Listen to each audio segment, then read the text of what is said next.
So $600,000 to $1 million we've committed to for each employee, and we've set aside nothing. Zero. In late June 2012, Stockton, California filed Chapter 9 bankruptcy. The motion carries 6-1. It wasn't the first California city to do so, and what's happening in California is spreading to the rest of the country. But so far, with a population of just under 300,000, it is the biggest municipality in U.S. history to go bankrupt.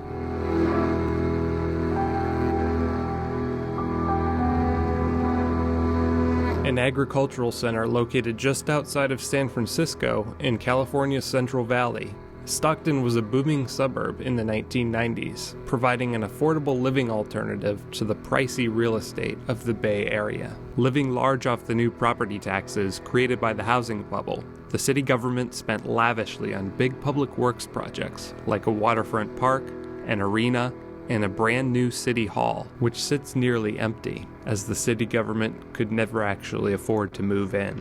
Promotional flyers still remain plastered to empty buildings downtown, reminders of a more hopeful time. But even all this spending pales in comparison to the magnitude of Stockton's public employee pension and benefit obligations. The city now faces more than $800 million in unfunded liabilities for pensions and other employee benefits. We're saddled with this debt. We don't have the revenues anymore to service. With revenue dwindling in the wake of the housing crash, Stockton issued a $125 million bond in 2007 to help fill the budget gap. But the back-end loaded bond saddled the city with an annual payment of $16.8 million as of this year, with ballooning payments rising to $22.3 million next year and nearly doubling to $30.2 million by 2020. I was really shocked by how deep it went, by how ingrained it was. It had really created a culture, what was best for the city and what was best for its employees, not necessarily what was best for the public. Miller describes a political culture in which generous handouts to public employee unions were masked through tricky accounting of a savvy city manager who enabled local government officials to give in to nearly every union demand. The quality of that information that the councils received in the 1990s from then city manager Dwayne Milnes was not complete. It was not always accurate. And in some cases, I think it was almost misleading. Dwayne Milnes was Stockton's city manager in the 90s and signed off on many of these benefit packages. In retrospect, we should have been more restrictive in that plan than we were, but we didn't know what was going to happen. Milnes now runs Stockton's Association of Retired Employees, which is fighting to preserve many of those very same benefits he now admits were a mistake for the city. These are vested rights. If you have a need to reduce them, you need to come talk to us. Milnes doesn't believe that he or the city council members he advised are to blame for Stockton's dire situation, and says that the economic downturn would have put Stockton here with or without the public spending binge. I've seen cities that have the same pension system, are paying pretty much the same pension rates that Stockton is doing, and are not about ready to fall off the cliff. So when you ask who's going to tip over, it's not who is providing the pension benefits, it's who's providing the pension benefits in an economic environment that they can't support it. But Reason Foundation senior policy analyst Adam Summers says that Stockton's story is becoming an increasingly common one, as public officials have no incentive to rein in spending before hitting the brink. You're going to continue to see more and more cities kind of going the way of Stockton and San Bernardino and Vallejo. There's a real kind of moral hazard whereby they have incentives to offer goodies to people knowing that they won't have to bear the cost of those decisions. In Stockton, we had a city manager who publicly has stated he didn't like having to negotiate every year with his public employee unions, and so he granted generous long-term contracts because he didn't want to do it. Malarkey. You know, she was not in the closed sessions when we were very, very clear with the city council in detail what was being negotiated, what the costs of those things were, I'm the last guy who's going to tell you what it is you want to hear. Putting the history for the bad deal aside, today's reality is that the unfunded retiree benefits, on top of the extensive borrowing to pay for fancy new buildings, has gutted the city's general fund, a bulk of which is now devoted to paying back loans, though it's supposed to pay for the most basic government services like police and fire.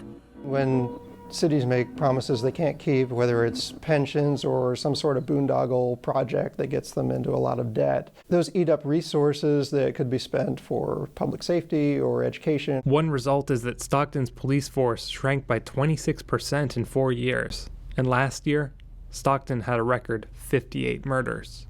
Halfway into 2012, they've already had 34. Stockton's a very dangerous place to live. The number of business robberies are going up, the number of auto burglaries, auto thefts, shootings. People are more likely to be a victim of a crime than they've ever been before in their life. Catherine Nance is a police sergeant and member of the Stockton Police Officers Association, which has several lawsuits against the city. They kept spending to build and build and build on things that they couldn't afford.